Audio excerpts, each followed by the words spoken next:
Ya, naon sababna ibu? Ketika anak cicing di pondok pesantren belajar ilmu agama, apakah itu alat ngahu, apakah itu alat Al-Quran, berarti orang tegas mendekatkan anak karena angka hiji jeung angka dua, 1 dan 2 ngedekatkan orang anak ke Allah jeung ka Rasulullah. Angka hiji adalah Allah, angka 2 adalah Rasulullah. Anak orang geus didekatkan ke Allah, didekatkan ke Rasulullah, diwauhkeun ke Allah, diwauhkeun ka Rasul. Sabab kewajiban kolot ngenalkeun anu jadi anak ke Allah jeung ka Rasulullah. Ulah rempan masa depan.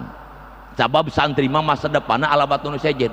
Nu sejen mah karake mikiran masa depan di dunia. Santri mah geus mikiran masa depan di alam kubur. Geus mikiran masa depan di alam akhirat. Santri mah jauh jasa bayanganna alabatan anu sejen. Sedangkan ulah pakai khawatir amun angka hiji jeung angka 2 geus ngagabung ke timbul